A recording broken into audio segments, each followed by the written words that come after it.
There. Now let's turn to meteorologist Cedric Haynes here in the studio, where that was a look ahead at what we can expect later this year and into the winter.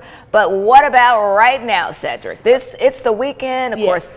Not really going to feel like fall. Looking at record temperatures maybe this weekend. Exactly. It's hard to believe. Record. Yeah, we're going from the winter weather outlook to the forecast for now, which is nothing like winter, at least for the next few days. But then that will all change, Latrice. So let's dive into this up and down forecast, because we do have to go on the downside of the roller coaster, and we'll talk more about the timing of that here in just a few moments. 76 degrees outside right now. I mean, what a gorgeous late fall, late October afternoon out there for a Friday. Just beautiful weather conditions. Humidity levels, though, are really creeping up there. We've got dew points now of 61. So there is a touch of humidity that you'll notice when you step outside, and that's why we're seeing a few more of those clouds in the air as well. Temperatures right now in your neighborhood, 77 degrees for our friends in Cleveland. Good afternoon to you. 74 in Athens, 73 Dayton, 71 in Blue Ridge, and we've got 75 degrees in Scottsboro, 74 in Fort Payne, and 71 degrees currently in Altamont. So let's talk about the weather map here, because we've got some more of these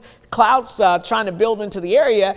I wish we had enough moisture in the air to squeeze out some rain. We just really don't have that moisture to do that. I can't rule out an isolated sprinkle possibly coming out of some of these clouds, but you can see most of the rain off to the west is basically fading out or falling apart, because it's trying to run into this area of high pressure, the big blue H, which is just blocking this system from moving our way. So we're just not going to see a lot of moisture from it. But the front itself does mean business, and it has some big changes with it, because behind this front, that is where all the cold air lies. And yes, this cold air is eventually going to try to make its way here into the Tennessee Valley, but it is going to have a little tough battle over the Midwest before it arrives, which is why it's going to slow down before moving in. Between now and going through the weekend, we're going to focus on the warm sector, because we're going to be stuck in this warm bubble of air here across the southeast. Let me show you the temperatures, because again, we've got 70s and 80s for areas east of the Mississippi River, but as you head west of this front, all of a sudden you go from 77 in St. Louis to 34 degrees in Omaha. How about 15 degrees right now in Billings, Montana? So that cold air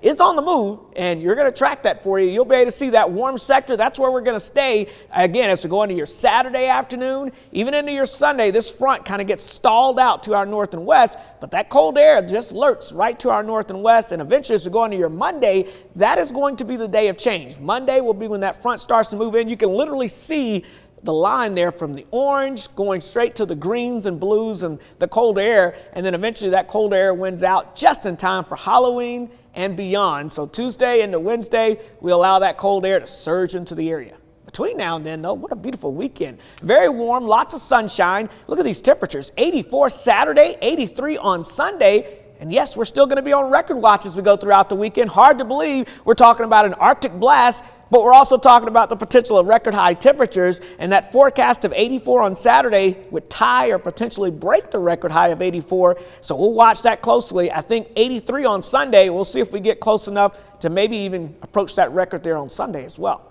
Now, of course, we're officially 4 days away from the big trick-or-treating time frame. The Halloween costumes, it's going to be a blustery, cool, and spooky Halloween night, right? Trick-or-treating temperatures falling through the 40s with that wind. You're going to hear the leaves rustling around. It'll feel like a Halloween night. Our average first frost across the area is Halloween. And look at this. By the time we go towards Halloween night into the morning, temperatures upper 20s to lower 30s possible. Same thing as we go into your Thursday morning. So yes, we are going to have some frost and freeze concerns by the time we get towards next week. But Latrice, look at this. We go from 80s and near record high temperatures and sunshine to potential frost and freeze concerns, and highs not getting out of the 40s for some by Tuesday and Wednesday of next week.